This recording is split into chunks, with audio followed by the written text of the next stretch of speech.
The fight for the future of the Democratic Party is heating up ahead of next week's vote for DNC chair. And after a contentious 2016 primary, the battle between Clinton and Sanders wings of the party is on full display, with former Labor Secretary Tom Perez boasting the support of fellow Obama administration colleagues like Joe Biden and Eric Holder, and his chief rival, Minnesota Congressman Keith Ellison, locking up the endorsements of both Bernie Sanders and Elizabeth Warren. Doug Schoen is a Fox News contributor and former pollster for President Bill Clinton. He joins me now from Los Angeles. So, Doug, you wrote, I think it was this week, that the party, the Democratic Party, is literally on life support. I mean, is it really that bad? It is, Paul. Look, we have been steadily losing offices. We've been losing state houses and governorships in the last 8 years. The state parties themselves are moribund, and the strategy that the activist wing has taken, this resist Trump, is something that is bereft of policy. It involves demonstrations and, frankly, attacking other Democrats who have the temerity to want to even sit and listen and potentially work with the new administration. I think, Paul, very simply, it's madness, politically and socially and economically. Tell us how you really feel, Doug. But I mean, I want to get to this resistance strategy and what's a little bit. Sure. But let's deal with the DNC chair fight first. You've got. Sure. Is this really? Did I frame it correctly by calling it a fight between basically the Obama-Clinton wing on the one hand with Perez and the Sanders-Warren wing on the other with Ellison? Yeah, I think that's exactly right. And Ellison opened an early lead. There are reports from the Perez camp that they've got 180 of the 244 votes they will need. Those are heartily and enthusiastically dismissed by the Ellison camp. And the Ellison camp has literally been in the streets attacking Democrats who are opposed to Keith Ellison and are willing to work with the Trump administration.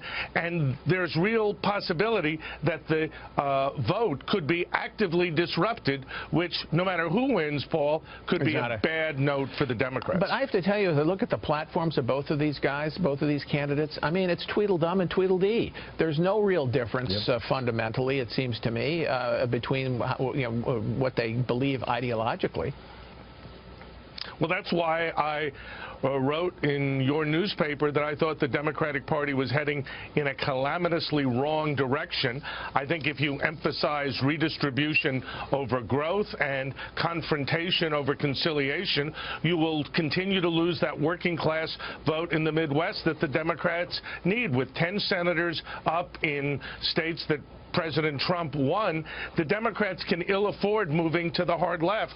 And candidly, I see my party moving in a direction that is virtually unrecognizable. Yeah, but look, they've why not? Let's get to the point about resistance. The strategy does seem to be resistance. But if you're sitting in the House and the Senate and you're a Democrat and you watched the Women's March on Inauguration weekend, and then you've watched what's happened with the Trump administration and the protests against him by Democratic activists, what choice do you have? How can you resist a base that is that activated against the president?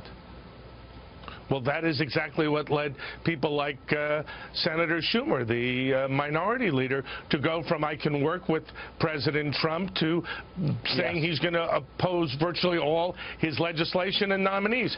And in the short term, it makes sense. In the longer term, I think it is a very bad and destructive strategy. But I mean, my question is, I mean, does Schumer really have a choice? Because if he goes in any other direction and starts to try to cooperate, isn't he at risk of being having protests against him? So if you're Schumer, isn't this the easiest path to pursue?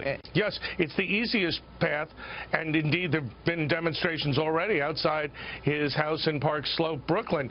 But I'm not convinced it's a winning strategy. And look, when I worked for Bill Clinton, we took the party back to the center, away from the left, balanced budget, welfare reform, crime control, and we need a party that continues to reposition itself not embraces activism and left-wing redistributive politics that is out of touch with the American people. All right, but here's what I hear from a lot of Democrats. Look, the Tea Party strategy of 2010, which was a resistance to President Obama, that worked beautifully in 2010. We took back the House. We picked up seats in the Senate.